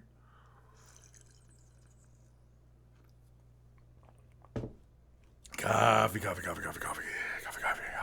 Let's do another email from Totem Lord. Yo, Kris. Yo. What a nice way to start out an email. Yo. It's me, back again, this time with some new Imperials. This was my first attempt at the color scheme for my Imperial Guard force, and I'd like to know what you and the monkeys think. Now it's fluff time. The idea behind the army is that they are all clones from an ice planet. Interesting. And out of those clones, the smarter ones are promoted to sergeants. And now you may ask, how, if they are all clones, are some smarter than others? No, not really. Well, to that I reply, insert bullshit explanation here. P.S. Sword guys as well. That's Totem Lord. What a kid. And so here are this is your Imperial Guard from an ice world. This looks like fantasy. These look like Mornheim. Okay. When throwing in fantasy models into 40K, you got to throw in like a little bit of sci-fi-ness to them. Something. Give me something. Give me like an Acadian head, or, the Imperial Guard backpack, or, something along those lines. Whoa. Maybe that was just for giggles? Because this is cool. I like this guy. Let me see if I can frame him right. I can't frame him right, for frick's sakes. Hold on. Oh, where's my cursor? Jeez Louise. There we go. All right. So, color scheme. I like it. It's like the Space Wolf gray on the shoulders with this, looks like maybe corn red on the pants with Wild Rider highlights. I like the hat. It's a blue with a really kind of aqua blue. It goes really well with the cloth of the uniform. I like it. I'd go blacker for the boots though. I don't know if I would go with this kind of terracotta-ish color. Was that it? That was it. Yeah, that was it. Huh. I really like the color scheme, Totem Lord. It looks very, very cool. I dig it. I like it. And keep going. Send me more. Send more pictures. Sabaster has too much fisting results in crimson fisting.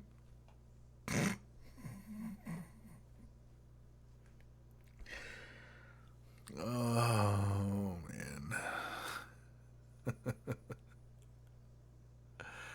You guys are too much. Too much. Too much.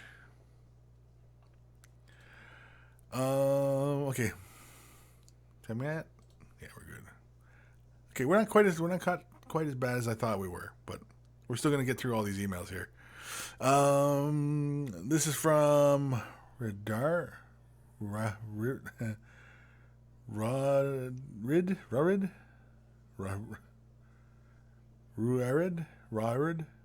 Man. Anyway. Hi, Kris. Can you provide your opinion on if real hair is better than synthetic when it comes to brushes? If so, why? Thanks in advance. I've talked about this quite a few times. It is... yeah, Saba wins today. Yeah, that was nice, Saba. It's great. I've missed... Jeez. I've talked about, my preference for sable hairs, natural hairs, over synthetics a lot. The main reason, and this is the main reason that I prefer, and I only notice it when we work with the paint in a really thinned out state, and which is normally the state in which we work with most of our paints most of our time, is that the sable hairs, the natural hairs, hang on to that thinner solution much better. And when you start applying it to the model, it flows. It still hangs onto it, but it allows the paint to flow. Versus synthetic, I've always found the synthetics that as soon as you have that little well in the bristles, you touch it to the model, it all just jumps out of the bristles and goes onto the model, and you have this big heap of color sitting there, and you just gotta get rid of it, right? And so that's one of my biggest beefs with synthetics over natural hairs or sables, is that they just don't have the same draw. The well within them hangs on the color far better than synthetics, and that's the biggest reason why. Dry brushing, again, like I said, dry brushing I prefer synthetics only because the hairs just seem to hang onto the pigment better, especially when because you're beating the bristles up. You're essentially destroying the bristles when you're dry brushing, versus synthetic, which can stand up to that kind of beating. But I find that the synthetics it's not the same feeling. It's not the same feeling, and I find that restoring brushes, cleaning brushes, and restoring the point to them, so that they stay in a nice natural point, I find that sables and natural hairs do it better than synthetics. Synthetics, when those hairs get bent, they stay bent, and it's next to impossible to reshape the bristles back into a nice point again. And so that's really the big reasons why I'm a synthetic, or I'm a natural sable hair person over a synthetic brush. Now, don't get me wrong. Synthetic brushes do have their place within our painting arsenal.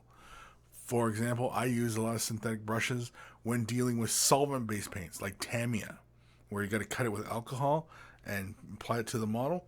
I'll use my synthetic brushes for that because, there's all sorts of crazy chemicals in them. They're not as gentle as miniature acrylic paints. Acrylic paints are pretty benign. There's nothing to them. But solvent-based paints, yeah, because you can smell the chemicals in them, right? So you might as well just use a dang synthetic brush to apply your color, because It's just a pain. Just a pain. Oh, where are we in the comments? Mad Cow Crazy. Oh, did he show my email about the friendship? Is that magic and magic is heresy email? Yes, I did. I did show that. It was very funny. At first, I thought it was all your work, but then I realized that it must be in the work of other people, and so I had to leave a little disclaimer, saying that if they don't approve of me showing their artwork, that let me know and I will remove it.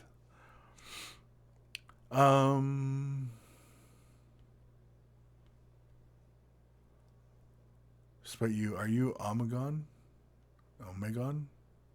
What's Omegon? Omegon and Alfarius? The Gim. We have discussed airbrushing, traveling with paints, semi-gloss black, and lots of brushes. We got 20 minutes to go. Yeah, we still got emails to do. Patent pending 310. Sup, bros? Sup, bro? Yo, bro. Let's do another email. Man, I don't even know how to process this. Oh, it's John. Jeez.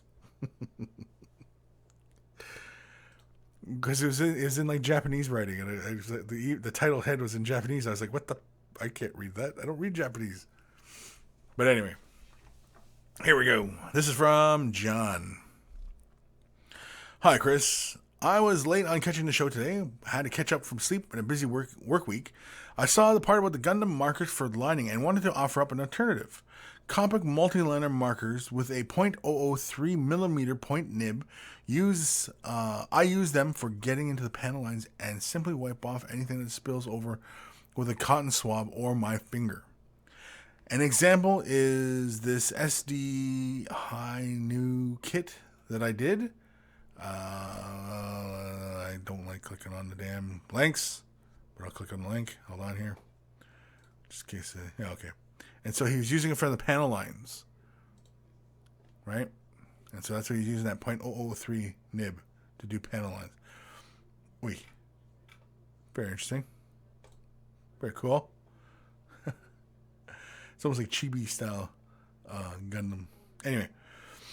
I don't like using stickers on the kits, so I end up poorly painting the eyes and other parts. At recommendation from others, I've expanded my markers and have a black, light gray, and a warm gray for the panel lines, 4 different colors.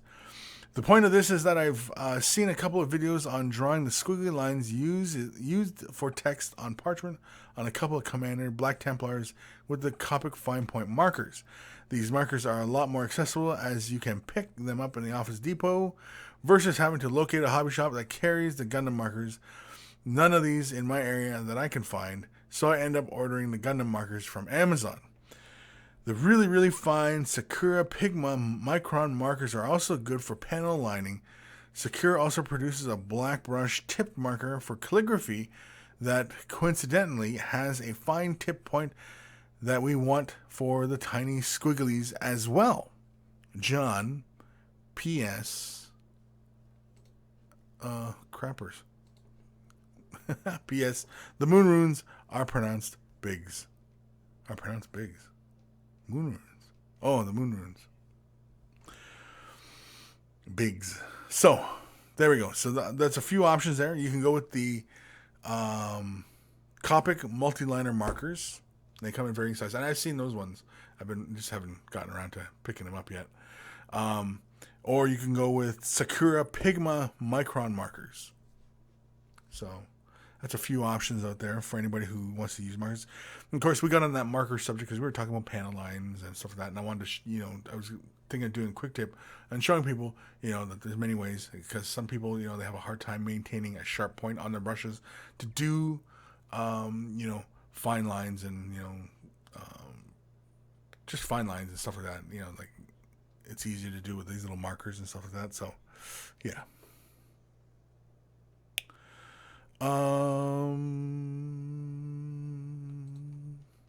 Okay. Where are we?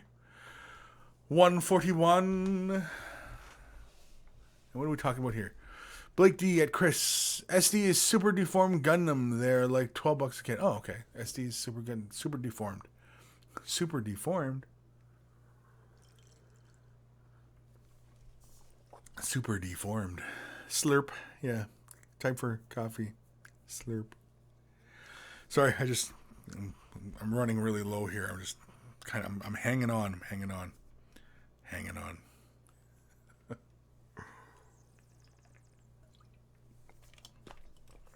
Let's do another email because we can and because we are. This is from Dreddy. Hi, Kris. I guess it's once again time for a yearly email. Dreddy here. Don't know if I used this email before. I don't know if you have either. But either way, didn't paint anything too spectacular last year. Mostly commissions for the Sweet Monies, which at the end of 2016 left me 120% burned out on painting. Didn't touch a brush for 1.5 months. Wow. To get back into, I wanted something fun and quick, giggity. The Plague Priest was recently purchased. Clan Pestilence Skaven Army seemed like a good idea. I finished them all in one sitting in about 3.5 hours, including drying times. Wow. Painting dirty little things is my favorite. Very relaxing because I can let my brush wander more freely and just play around with paint. Lately, I'm a fan of the blackened, rotten look on horns and such, so I went with that. The main interesting part of painting the model was the smoke, though. I tried to go for a look where the smoke gets darker, more putrid, and the further away from the burning sensor. It is weird. It was a weird experimental process. Never did something like this before. Mixing greens, dark brown, blending it a bit, having brighter flames coming from the sensor, and using Waywatcher green glaze as a finish. Question: how would you personally approach painting this smoke? Hope you are well, and greetings from Germany, Dreddy. And so let's have a look at her painting. So, as you can see, she really likes her clan Skaven. I like the browns in the cloak. Very scary. Now, is the face all dark? Yeah, the face looks all dark, eh? It's like he's a black rat. He's a black rat. The stones, very, very cool. I think the base might not be done yet. Because, I mean, here the base, because it's hanging so low, kind of gives you a bit of an opportunity to put a little bit of OSL on the ground. Question being, how would I... Oh, I see what you meant by the horns. Oh, yeah. That's really cool. Sorry, I just caught the horns now. I like that. I like it. I like it a lot. For the sensor, how would I have done the sensor? I would have done the sensor by doing the entire piece white first. And then I'd have probably started off with maybe a slight yellow glaze, probably just above the sensor bars, and brought that out. And then Waywatcher green, Waywatcher green, and then Beltane green. And then I probably would have come in with like Eshin gray and applied it onto the high points. So it's top down. So any of these high points in gray, but leaving a little bit of tones of green in there. And it would have left that as such. And then, of course, maybe taking a bit of yellow and white or something like that, and just kind of running a couple streaks up, the flames here. Just get a little bit more color variation, but otherwise within the sensor, it'd be yellows and whites as well. Just get that nice glowing effect. But otherwise, yeah, pretty much how you pretty much got it, except I would have went with Eshin gray for the ends of the smoke, and possibly even black as well. You could have also gone with just wet blending the whole thing. For example, gone Eshin gray at the tips here, and then came in with, say, like something like moot green, and blended them. Blended the gray with the moot green, so you get the kind of overall varying tones. And then you could have came in with lighter tones, like say moot green or even yellow or white or whatever, and built up the color that way. Coming on the top here, go a little bit of black, stuff like that. It's also another way you could have went as well. Many ways to skin a cat, as it were. And so yeah, but otherwise very good, Dreddy. Awesome stuff. Feel free to send me more pics of what you're working on, because I always like getting pics. And yeah, so definitely that's most likely the way I would have done. I think I've shown doing that brazier sensor kind of look on a model. I think I've shown it on Skaven, and I think I've shown it on Chaplains as well, Space Marine Chaplains, where they have like the the source. It's kind of bright, and then it gets really kind of smoky, kind of out. And so yeah, I'm pretty sure I've shown it on other Skaven models before. And again, like I said, I start with a white, yellow, bright green, darker green, and then dark grays and stuff like that. And of course, at the top you can put like a darker gray, and then put like a little bit of lighter gray just for some highlight, and then have black, almost black underneath as the shadows and stuff. And so, yeah, there's many ways you can go about it. Where are we? Dorn Jr. Looks like they tried to appease AOS and 40k. What were we talking about? The whole new Zinch stuff? Is that what we're talking about? I don't know. Yeah, talking about the Zinch stuff. Yeah, so again, Dreddy, feel free to send pictures in because I like getting pictures. I like pictures. This is, what time is it? We got 13 minutes left. And we're gonna try and squeeze through another, holy man, wall of text. Dimitri Abbott, uber late. Hello all. Hello, Dimitri. And yes, you are uber late. Dad of Wargaming Kris, at the next opportunity, shoot Dave with a Nerf gun. I liked, somebody else had made a suggestion, and I was thinking about making the video. Was going around and like fucking people in the ear, and then basically just run away. I kind of like that idea, and that one would be an easy one to film, very easy. So I don't know. I might do it. Just try and get some laughs. And yeah.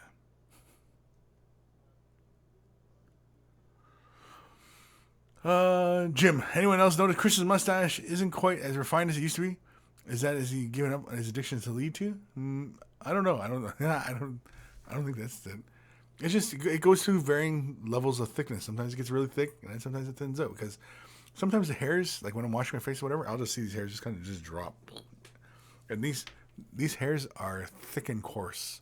They're like the antennae on a lobster kind of thing.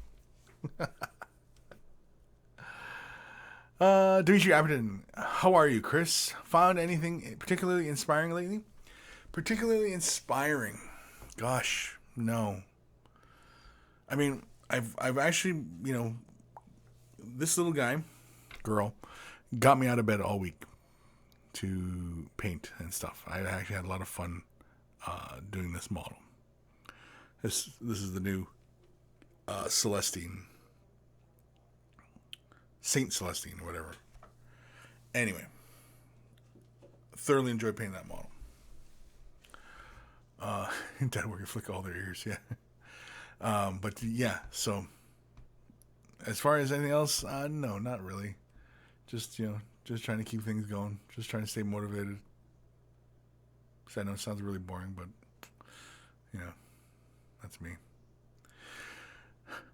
Jim, flicking people in the ear is bloody evil, Kris. That's assault with a bony meat sausage.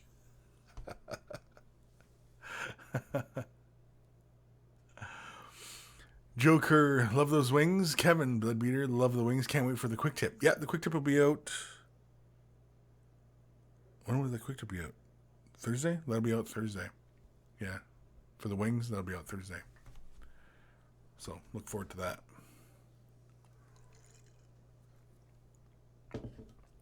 Let's do one more email because we got 10 minutes left of the show, and this email will probably take us to the end of that.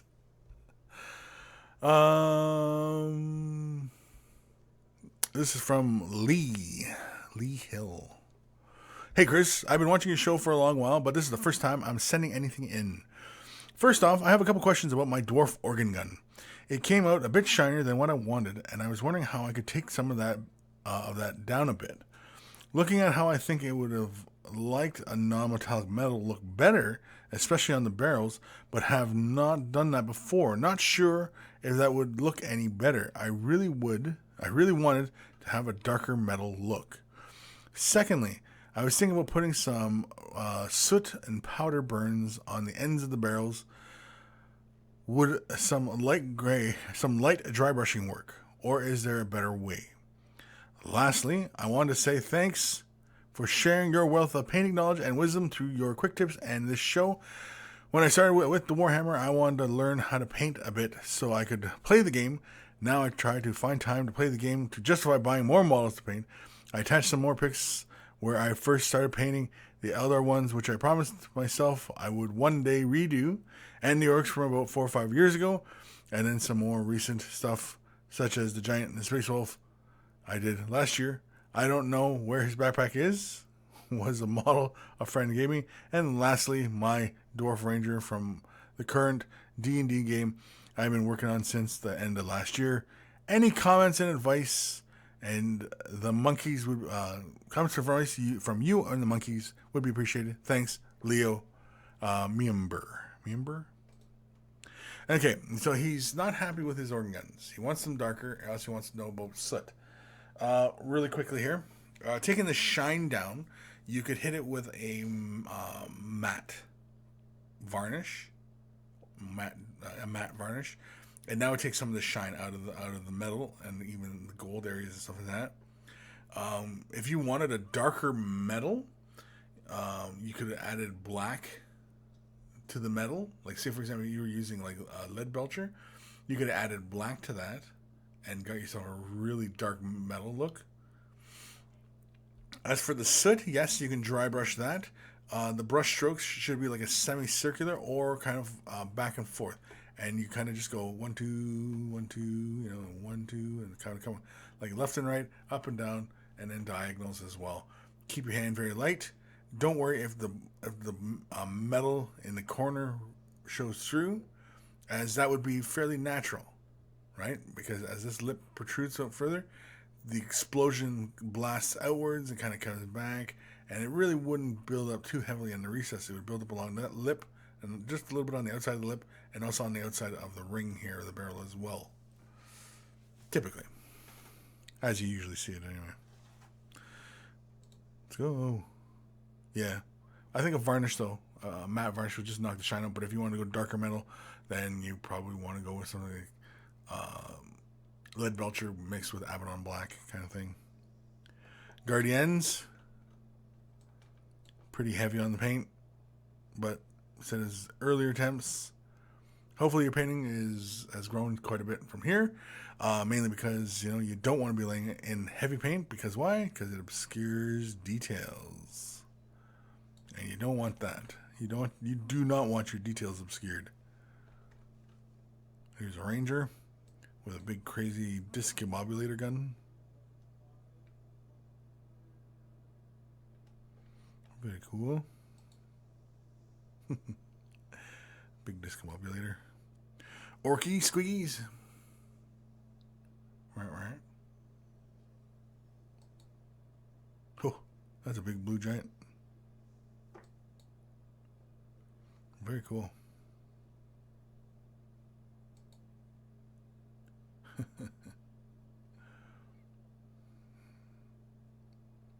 When you got models like this, and they are really, really dark color schemes, don't be afraid to push the highlights just a little bit further up or into the recesses and stuff like that, just to bring a bit more of the definition out. Space Wolf, very nice.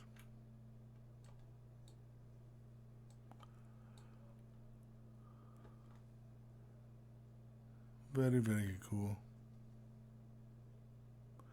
Very, very cool. It's almost doing the Mario Brother tune.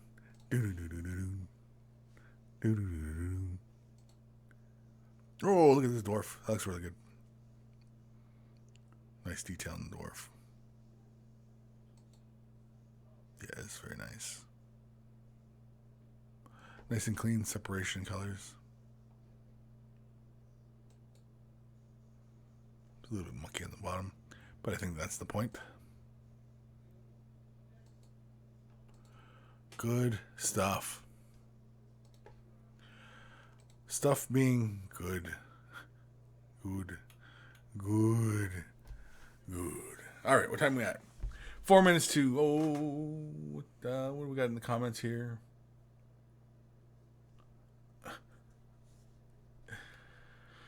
Kevin Leadbeater could use thin Nuln oil on the organ gun and kill both the shine and darken it a bit. Yep.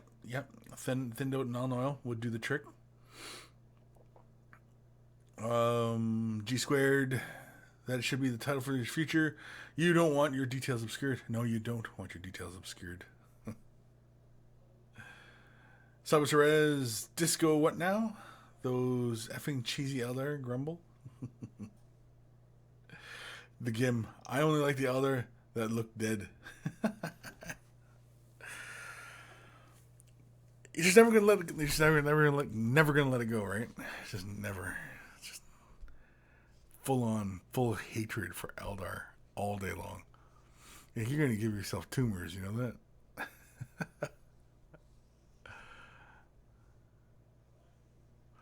Jim, I wish I was a dwarf. Then Kris would be shorter than me. Huh?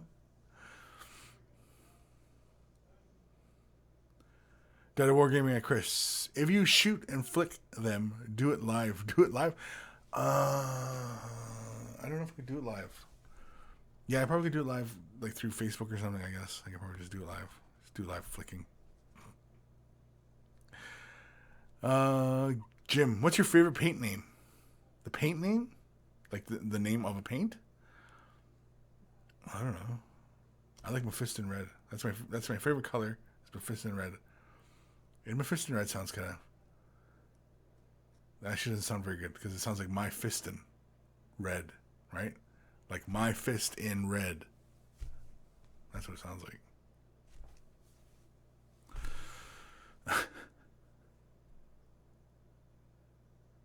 Blake D at Jim. Secret Weapons baby poop wash color. Baby poop wash. That one's a hard one to beat. That's a hard one to beat. Baby poop wash. Thing is though, is you have to know what baby poop looks like. Not everybody knows what baby poop looks like. And depending on how healthy your baby is, it can be black, it can be brown, it can be green colors. You know, it all depends on what you're feeding your baby. Jim, my fisting red? Yeah, it's my Mephiston red, right? Crimson Fist again. Yeah.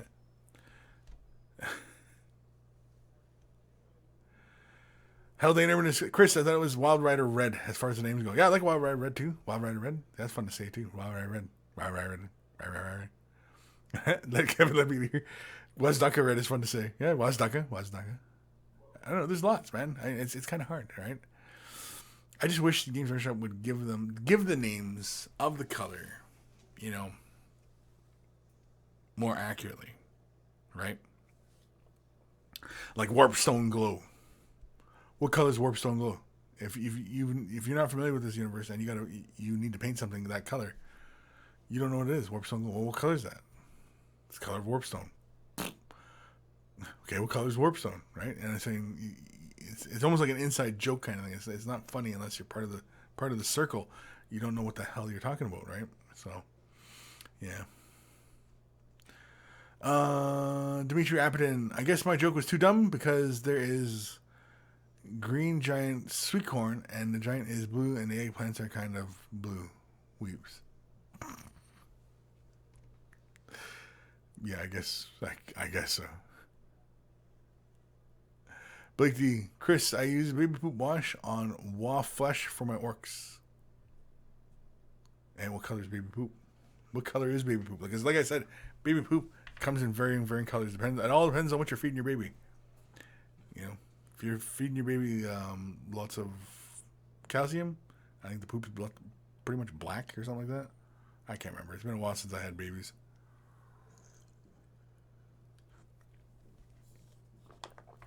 Dimitri Appetin, bleached bone if you pretend that Clint Eastwood said it. Bleached bone? Like, say it with your teeth? Like, bleached bone?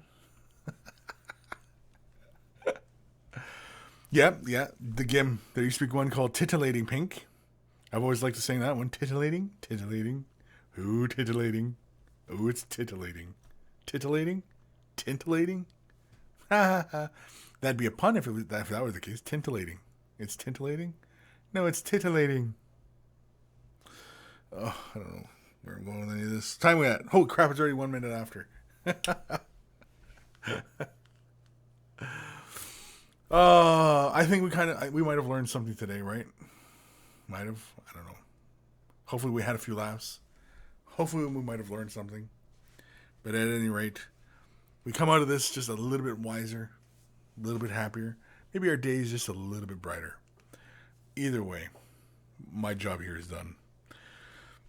Send your questions, comments. If you want to show off what you're working on, want some help with the color scheme, send it to Kris@miniwargaming.com. It's in the description below. Follow me on Twitter and Instagram and all Facebook page, Way the Brush, right? Way the Brush Facebook page. In case if you can't wait till the next show to have your question answered, you can always post your question, post a picture on Way the Brush Facebook. Everybody there is always more than helpful. Of course, even everybody here in the chat is always more than helpful. I don't know what more than helpful is, but they're more than it, is what I'm saying, is basically what I'm saying. And of course, Way the Brush t-shirts, if you want a Way the Brush t-shirt to look like somebody who is a connoisseur of all that is good and right in this world. And of course, you want to look like somebody who does, understand painting and the complexities and all the nuances and joy in which it brings. Way the Brush t-shirt is definitely the way to go. And so I will see you guys next weekend. I think. I'm pretty sure. Most likely. Unless, of course, that big comet hits the planet or something like that. But otherwise... Was there something else? I feel like there's something else. No, I mentioned Twitter. I mentioned the Instagram. Twitter and Instagram. I don't know. Social media. I've been doing the whole social media thing. Oh, right. And Twitch. Of course, somebody asked about Twitch earlier. And, of course, I do. I'm trying to get more active on my Twitch channel. So, again, join me there as well. Join me on Twitter because basically I've been trying to use Twitter as like my announcement page kind of thing. So if I'm going to do a Twitch feed, then I'll tweet it beforehand. So, yeah. But yeah, so take care of your brushes. They'll take care of you. And I will see you guys next week in another exciting episode of Way of the Brush. Really exciting. Super exciting.